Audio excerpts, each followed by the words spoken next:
Also on the WNBA front, in a case of I'm breaking up with you because you dumped me, Liz Cambridge, the WNBA star announced that she'll be stepping away from the WNBA, quote, for the time being. That's because nobody wanted you. She was not going to get picked up. And she was a little problematic in some of the things she said, racially tinged, little, yeah. So let me ask you this. Her daddy, I think, is Nigerian, her mother's white, and she made some disparaging comments about Black women or Nigerians in particular. Is this a case of I could talk about you, but like if you're part of a group, or does she have too much light skin privilege to even have the light? You know what I'm saying? Like, this is a complicated, like, we inside, we can say some things to one another that outside of the house would be egregious. Now, she let the inside stuff come outside, so that's on her too, not reading the room, but saying some disparaging things about a Nigerian basketball players. Do you know about this? I know a little bit about it. I definitely haven't followed it as closely as some other news, but I know enough to say that she obviously miscalculated what the impact would be of her statement. And let me read what it said. What she said. She said, or allegedly, she said, go back to your third world country after she had an altercation in a scrimmage where she played. She's on Australia. She was on the Australian women's team. She got kicked off of that. And then she said to the Nigerian players that we're playing against, referred to them as monkeys. Go back to your third world country, monkeys. Yeah. So let's be very clear. She adopted the narrative of historical oppressors of Black people. And anytime you find yourself as a person of color agreeing with your own historical oppressor, it is time for you to do a soul check. I'm not just talking about the sister's words, which were unwise, right? I'm talking about the fact that she had the sentiment in the beginning. You're walking around thinking like Donald Trump. That's a problem, because that's something that will come out of a bigoted mouth. Do you feel the same way about, today would have been Nipsey Hussle's 37th birthday. And I said, I called him a capitalist with a conscience who was taken out by his own folk, people from the community that he was trying to empower and build up. But also laced in the music, some, to me, anti-Blackness when we use the N-word and call people bitches, hoes, and all of that other stuff in the music. When we, this weekend, I was going to listen to The Game, but it's like, I need more Curtis Mayfield in my life. I need something else.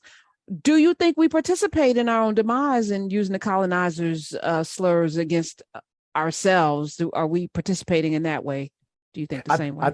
I think that's a great question. I contextualize it a little differently. I listen to trap music all day. I love trap music. I'm proud of it. I have absolutely no issue letting the world know. On my radio show, we play trap music as my bumper 75% of the time. That's me. That's who I am. Music is an expression. Let's talk about the reality of hip hop. Hip hop is very diverse. As a matter of fact, your top 5 major artists are not gangster rappers, from Drake and beyond. I mean, Jay-Z hasn't been a gangster rapper in years. Look at the last album, 444, right? Mm-hmm. So let's be honest about what hip hop comes from. It comes from this place that says, nobody is willing to tell the dogmatic truth about our environment. There's a reason why Drake raps about partying and women, because he's from Canada. He was a child actor, and that's his background. That's his experience. There's also a reason why T.I. used to rap about trapping. That was his background. That was his experience. So while we may focus on the expression of the musicality, I want to focus on the atmosphere that created the environment that created the music. Because Drake and other artists have proven if their environment was different, so would the music be different. So while they are exposing the nuances of truth that happen and permeate in areas that I was raised in myself. They are articulating this very raw, very real, and yes, sometimes very immature musical message. It's authentic to their experience. So do I focus on changing their lyrics, or do I focus on changing the source of why those lyrics were even said? And so for me, I engage in policy struggles to recreate communities into a better version of itself so that the lyrics can become a better version of itself as well. It sounds like all of those words was to give you permission to listen to trap music. I'm gonna listen to trap music no matter what. Without having any guilt. I don't need any excuse. Let me say this, Gary, I am hypocritical. Okay. I am duality. I'm all of that. See, it's the human experience. Yes. Embrace it. Yes. That's right. I embrace it. Will I say the N-word if it comes on a record that I'm listening to? Yes. See, I try not to become an expression of outward hypocrisy to my brothers and sisters, and I don't care if white folks or others are listening. I am okay with my humanity. I am strong enough as a professional to be okay with my humanity. And as soon as we start lying about our humanity, we have already done a disservice to those who come up after us. You know, it's a connecting dynamic for young people to understand. I know your culture because I listen to your same music. I'm good with that. I don't shy away from it. I wear a suit and tie every day. Yep. And as soon as I get in my car, you're going to hear me bumping what I like. And I'm okay with liking what I like. And I'm okay with you liking what you like. I'm okay with you sagging your pants. Whatever you do. Here's what I learned as a mentor. While some people want to preach what young people should put down, I preach what you should pick up.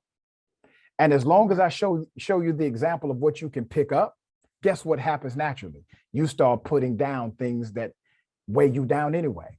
So as long as you continue to pick up some of my habits, you're going to put down some of yours. But if I am so holier than thou that I act as if I can't connect with you on some cultural levels, come on. That's not why I'm in this. I'm not in this so you can call me doctor. I'm in this so you can call me friend. And I want you to follow because I'm not competition. I'm proof it can be done. I was a gangbanger myself. I'm not competition. I'm proof that it can be done. And that's the message. That's the ideology that I come from. Listen, 866-801-8255. I'm struggling with this because I know you also have I want to say religious background, or you know some things about the Bible. Oh yeah. I'm working through. I feel like we spent too many years making space for the hypocrisy. That somebody, and I just had this conversation this morning with a friend of mine. I'm like, the reason why things are the way they are is because there's nobody that actually lives the things that they say out of their mouths, right? Somebody's got to do it, right? So if I'm going to be the one to tell the truth, then my truth has to be due north. There can't be any wavering. If I say the N-word is bad, then I have to challenge myself to eradicate it from what I listen to and what comes out of my mouth. This is me, right? Because I don't see in the world, pastors will tell me live one way and they out there sending dick pics to people and, having affairs and having babies on the side, and all of this stuff. But we got to somehow ignore and children know something's wrong if I have to ignore that, but accept this. And you're telling me this is right, but that's wrong. But I'm accepting the wrong in this package. You know what I'm saying? At some point, there's a reckoning. I get where you're coming from. I just don't see language as ever wrong. I see it as a tool that's sometimes misused. I agree. But unfortunately, it shapes society, right? What we allow shapes everything. Right. In a free society, that's going to happen. That's why I said earlier, a young person has sight, you provide the lens. So here's the lens I provide. Be appropriate to the atmosphere. Be appropriate to the atmosphere. Now, am I going to start saying the N-word while I'm teaching a college class or lecturing at a university? Of course not. That's not appropriate to the atmosphere. I'm okay with being a great adapter to my environment because that's one of the strengths we have, especially as Black people on this planet. We understand how to adapt and master various environments. I'm not afraid of that mastery and that adaptation.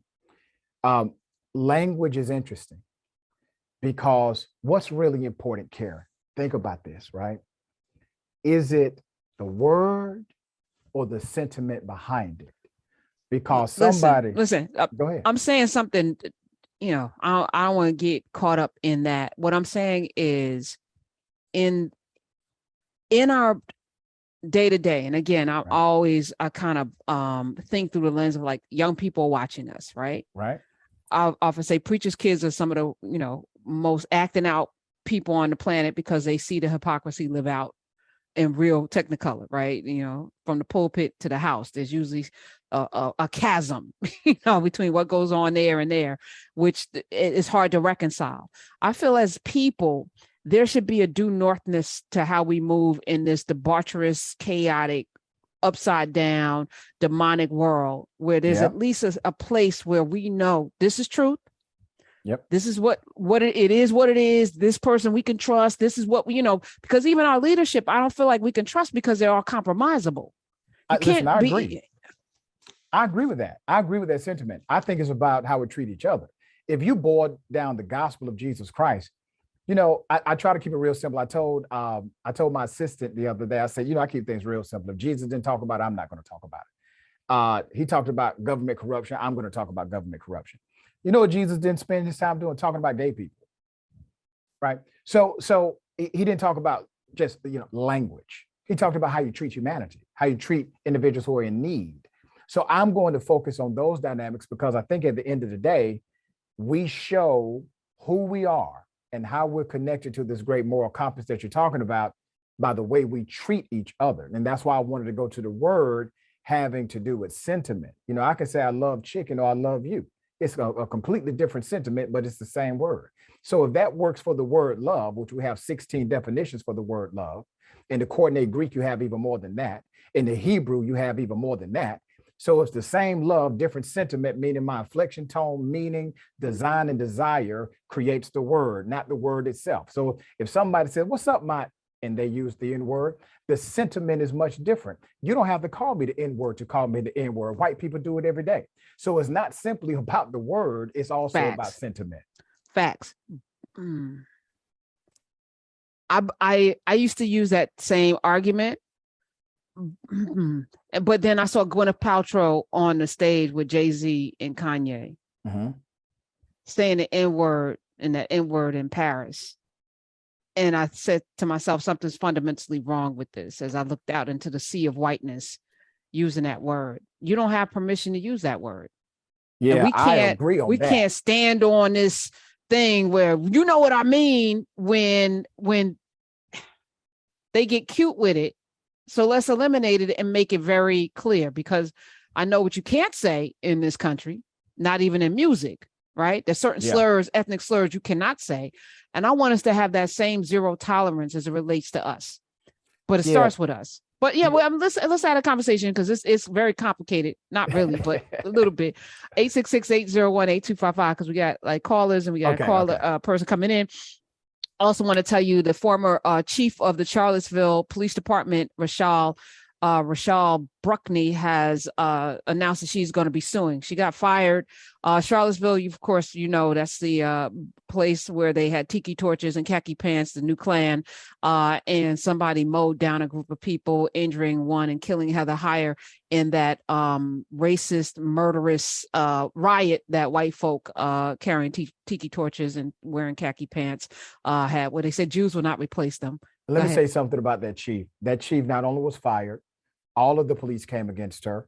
The mayor stood against her, said that her leadership was lacking, and they did not give her the opportunity to resign. Police chiefs can shoot people in the back unarmed and they get the opportunity to resign. So you already see that this was a setup. And she was hired specifically to bridge cop and community. The reason she got fired was because she disbanded the SWAT team.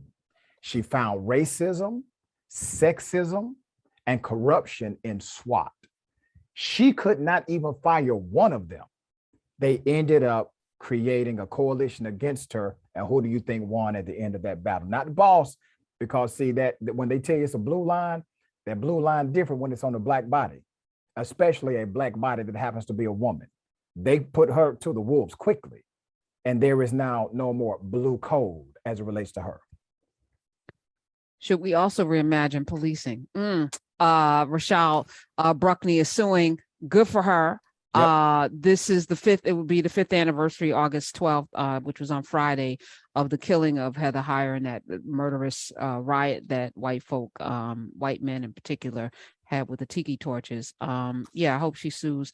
But the suit doesn't change the culture. The fact that they were able to fire this woman tells you everything you need to know about our current policing. But let me take a couple of calls because we got a guest coming in. Phil in Georgia, welcome to the Karen Hunter Show. Hi. Hello, sis. How you doing? Good, bruh. Welcome. Thank you very much. Well, first time caller. But I just had to chime in. Let's do this. So, hey, brother, Dr. Rashad Richey, man, you on fire. Bless you, brother. You on fire. Brother. Well, I'm on my way to the gym right now. And kind of like you stated, understanding, who you are, not understanding the game, being able to play the game. You put the suit on, yes, you know how to walk into a room, address yourself, and hold yourself accordingly, or conduct yourself accordingly. But when you in your car, you do you.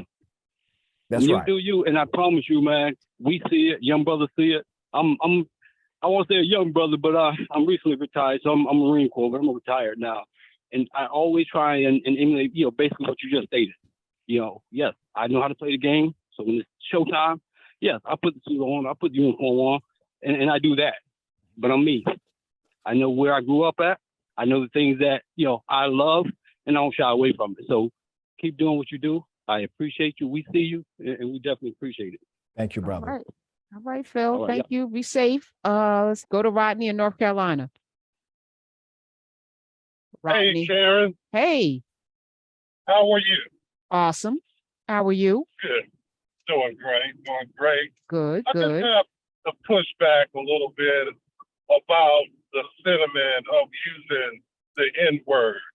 To me, the N-word doesn't change the meaning on if you're trying to say hello to your brother or you mean it as it really means. I think that we should take that N-word and call ourselves kings and queens instead of bitches and hoes. Okay. I just think that I don't think sentiment is an excuse for the use of the word. Rodney, thank you for your call. You're correct. Dr. Richey is correct. You see, because it's again, here's where I stand. When I used to get on public transportation and I would see a group of young people in mixed company, we used to know not to say that in mixed company. And when I see folk that are not Black using it in mixed company with Black kids, when culturally what they mean, it now becomes like, what are we doing? But yeah, absolutely. What you do in your car, bumping your music is your business. More importantly, you have the understanding to know history. Like you've done your research, you've read, and you're enjoying your music. That's fine. But I think that because it's such a blur right now, and it's like it's prevailing. Yes. Let me say something quickly. I'm okay if somebody disagrees with me. I hope you're okay if I disagree with you. The reason why that word has so much power is because of what white racist people infused in the word. I refuse to allow them to give that word that much power over my life. Now, is it profanity? Yes, I consider it be profanity. It's profane to use in professional or even social environments. I agree with you on that. But we're adults, so we can use profanity. Young people sometimes use profanity in their own social class. And Killer Mike does a great breakdown about niggas, N-E-G-U-S, which is an Ethiopian monarch. It's a really I hate that. I know that. I know people do. Now, here's the reality. It's a tool. Language is a tool. I'm going to tell you a very sad but real story. Give me 60 seconds to sum this up. And I'm going to try to do it without tearing up. Years ago, a friend of mine from the hood called me and said his nephew was going through some issues and he needed a mentor, and he looked up to me, right? Because I came by, he saw me, saw that I was doing well, all right? Came out the hood, but I still stayed connected to it. Took the young man to the Democratic Party headquarters. At this time, I was the director for the Democratic Party. Took him to the headquarters, introduced him to my staff, and he was still saying the N-word all the time. And I said, man, you got to stop talking like that. You got to stop saying that. Now, I was that guy. And I believe what I was saying to him, okay? When I called him to hang out again, Karen, he didn't answer the phone.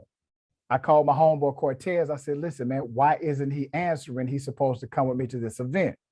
He said, man, he got tired of you lecturing him about the N-word. That's what he said. And I said, cool, it didn't bother me. The next time I saw this brother, he was shot in the head on Old National Highway in Atlanta, Georgia. He died about a week after that. I remember going to the hospital, seeing him that night.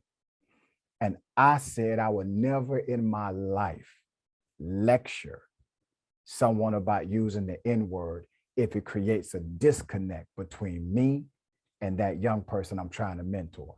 So I have a very different stance as it relates to why I'm okay with it, because I want connection rather than correction, because without connection, there is no correction afterwards. So that's the reason I have the sentiment I do.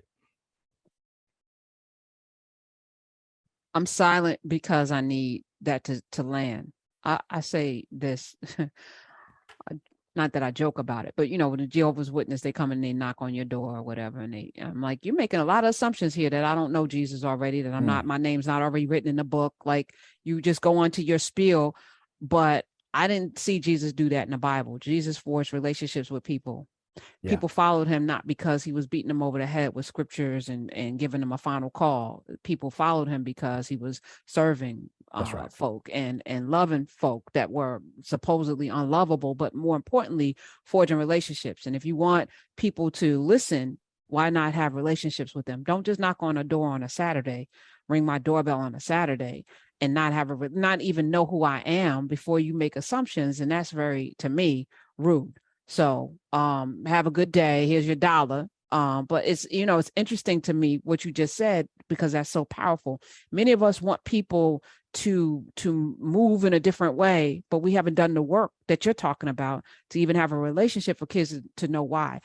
And as teachers, that's all we do. Right. As teachers for the semester or for the school year is forge relationships. And you have probably the most tremendous power over a young life as a teacher, because you're spending so much time. So it behooves us to meet them where they are, not wag a finger, love them, be tough, be unwavering, but also let them know that there's somebody on this earth that got their back. And that's everything, what you just said. So I'll say less about it, because I got it. And I thank you for that. I'm not changing my mind personally about it. I'm not going, because it out of the overflow of the heart, plus words are so powerful. And I'm not giving that word power by speaking it, because we say that about ancestors. As long as you say somebody's name, they are never truly dead. I need that word to go away. So I'm not going to utter it. But I love what you just said. And I think it's more important that people have relationships so they can actually impact lives. So I'm sorry that happened to that brother. 866-801-8255.